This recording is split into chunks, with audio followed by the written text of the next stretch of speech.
द्रुपद ने द्रोण के पास ही भेजा कि जाके युद्ध कला सीखो, क्योंकि द्रोण से और कोई बेहतर था नहीं उस वक्त, बेहतरीन गुरु। परशुराम जी थे, पर परशुराम जी क्षत्रियों को सिखाते नहीं थे। तो वही बच्चा जो द्रोण से सीखा अब द्रोण के सामने आ गया और वो व्यूरसेन लेके खड़ा है। तो वो ताना ही मार रहा है और हंसते हुए बोल भी रहा है कि देख लो, जो जिनको आपने सिखाया वही तो आपके सामने खड़े हैं। तो अभी इन 3 श्लोक में अभी हम यही बात करने वाले हैं। पर एक बात सोचने वाली है जिसमें विचार किया जा सकता है कि धृतराष्ट्र को हमने शुरू से सुना है और टीवी में देखा कि अंधे हैं। अगर वो अंधे हैं तो उनको बचपन से ही राजा बनने की एजुकेशन क्यों दी गई? नॉर्मल एजुकेशन तो होती नहीं है, भाई राजा बनने की एजुकेशन अलग ही होती है। बड़े होने के बाद उनको बोला भाई अब राजा नहीं बन सकते क्योंकि आप अंधे हो। ये तो कोई बात ही नहीं हुई। क्या उनको नहीं मालूम था कि राजा बन सकते हो? उनको भी तो मालूम था, और जो बाकी लोग थे उनको भी मालूम था। तो क्यों दिया गया उनको एजुकेशन राजा बनने के लिए? सोचने वाली बात है कि क्या वो असली में ही अंधे थे, फिजिकली अंधे थे, आंखें नेत्र खराब थी? क्या वो आध्यात्मिक तौर पर अंधे थे? उनकी जो शादी हुई हुई गांधारी से, गांधार की राजकुमारी थी और वो शिव भक्तनी थी।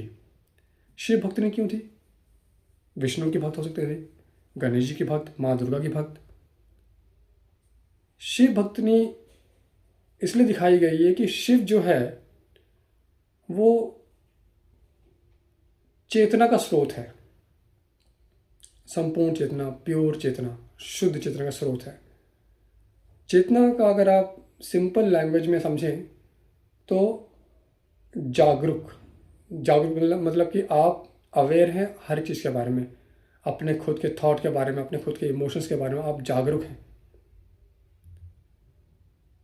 और यहाँ पर धृतराज जो थे वो जागरूक नहीं थे, वो आध्यात्मिक अंधे थे।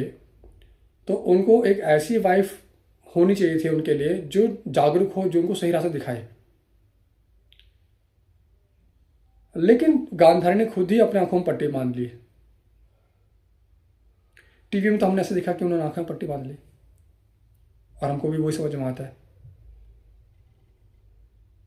तो आंखों में पट्टी बांध ली, तो क्या ऑथर जो है, जो वेद व्यास जी, वही दिखाने की कोशिश कर रहे हैं कि उन्होंने भी अपनी समझ में पट्टी बांध ली?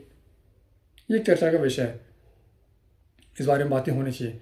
अगर किसी को लगता है कि इस बारे में और कुछ टिप्पणी दे सकते हैं, वो इनपुट दे सकते हैं, डाल सकते हैं, तो ज़रूर कमेंट करें।